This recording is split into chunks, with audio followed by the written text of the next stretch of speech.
How's it going, fellow Detroit Red Wings fans? While the NHL entry draft is around the corner and Red Wings fans are excited to see who we select at 6th overall, there is another draft coming up, and that is the NHL Expansion Draft for the Seattle Kraken, which I'm sure not too many fans are excited for. The Expansion Draft takes place July 21st, where the Kraken will have a chance to pick one player from any team except for the Las Vegas Golden Knights, which is kind of strange itself, but nonetheless, every team will submit a protected list consisting of either 7 forwards, 3 defensemen, and a goalie, or a list of 8 skaters and a goalie, depending on how the team wants to protect their players. There are some players/prospects who will be automatically protected, mainly prospects or players with 2 seasons or less of pro experience. This is the list of players for the Red Wings who are automatically protected. Depending on the age, different pro leagues count for pro experience, meaning the AHL could be used as those years of pro hockey if old enough. That's why Smith isn't automatically protected. So those players and prospects you do not have to worry about.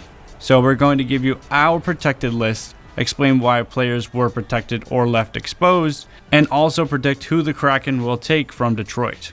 Without further ado, here's our protected list for the 2021 Seattle Kraken Expansion Draft. Starting off with the forwards, we are going to pick 7 forwards, and it only makes sense to start with our leader and starting center, Dylan Larkin. There is no reason why the Red Wings would expose Larkin for the Kraken to take him. We have a couple more no-brainers on this list, so I'll list them off pretty quickly. We have the junkyard dog, Tyler Bertuzzi, Robbie Fabry, who can light up the lamp for an offensively depleted Red Wings. And of course, newly acquired Jacob Vrana is definitely going to be protected, especially after the late season performance he put on. So we have the guarantees of the forward core and 3 spots left, with Ernie, Rasmussen, Svechnikov, Nemesnikov, Panik, Smith, and Hirose still to be protected or to leave exposed. My 5th selection is going to be Michael Rasmussen. He's a big center, a position the Red Wings are depleted on, not to mention he is a good net front presence on the power play, something the Red Wings need to get figured out and have been struggling with. I'm also going to protect Ernie, who has been a great forward, leading the team in goals last season. Yes, I know it was because of how the season played out and the Mantha trade at the deadline, but nonetheless, he did lead the team in goals this season. And for the last spot on the forwards, we are protecting Giovanni Smith. Now, for why I didn't protect Hirose, who may have been a better player, it's because Hirose is an unrestricted free agent, which means he can leave in free agency regardless if he's selected or not. It also seems like Yzerman doesn't want Hirose. He was a Holland signing, not to mention Hirose, while being 25 years old and almost going point per game in the AHL, only was called up to the NHL for 6 games and not really given an opportunity to shine. It just feels like Yzerman wants him on his way out, sort of like Svechnikov, who wasn't protected either. So on to the defensemen. We have 3 players who we can protect. We are going to value youthfulness and skill over age and experience. So the first defenseman we thought to protect is our top defenseman last year and led the team in points, Filip Hronek. Same reason as Larkin, he's our best defenseman right now in terms of all-around skill. Sure, yeah, we do need him to develop his defensive side a little bit more, but that will come, especially him being 23 years old. Next, we have free agent signee from last season, Troy Stecher.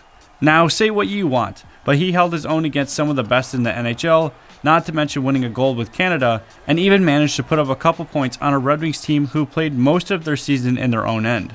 He's 27 and could provide some good NHL experience for younger prospects like Seider, Johansson, and McIsaac, while also entering and being in his prime. Now the last spot is probably the hardest selection. We have Cholowski, Lindstrom, and DeKeyser, all defensemen who are still trying to either find their NHL game again or find their NHL game. DeKeyser, as much as we love him, it just doesn't make sense to protect him over the younger defensemen. All in all, we decided to protect Lindstrom instead of Cholowski, for the simple reason that Lindstrom is more reliable. Cholowski, while having better offensive skills and having another year of developing and plenty of NHL games under his belt, has not been able to show he's responsible in his own end, and didn't even produce more than Lindstrom did last season. So in my opinion, the Red Wings should protect Lindstrom over Cholowski. Now lastly, we have goaltending, which is easy for a simple reason, and that is that only one of our top goalies needs to be protected. So we select Greiss to be protected from the expansion draft. Yes, Bernier would probably be the better goalie, but he's an unrestricted free agent, which means he can only be quote-unquote selected from the Red Wings if he chooses to sign with the Kraken before the draft, which he has already been on the record saying that he wants to return and play for the Red Wings. So my guess is Yzerman will wait until after the draft to sign him so he doesn't have to protect him in the expansion draft. So with that being said, this is our protected list for the Red Wings.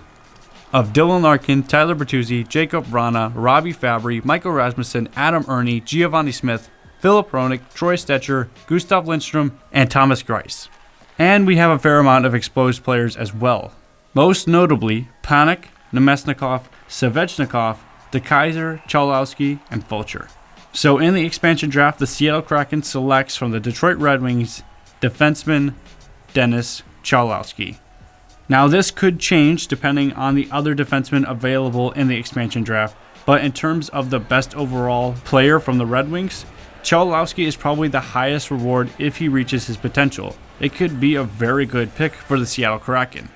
Sure, he also could just become a third-line defenseman who can put up points. But overall, this doesn't really hurt the rebuild. Cholowski kind of seems like he's on his way out of the organization. Sure, he was the 2016 first-round pick, but he has yet to prove that he can hold his own against the current NHL forwards going around the league right now. Let us know down below what you think of our expansion draft list. Comment your list down below and who you think the Kraken will take from the Detroit Red Wings. If you like this video, please go ahead and hit that like button. That way we make more content that you like. And lastly, hit the subscribe button. That way you can be notified when we upload a video. And until next time, lights on the red light district.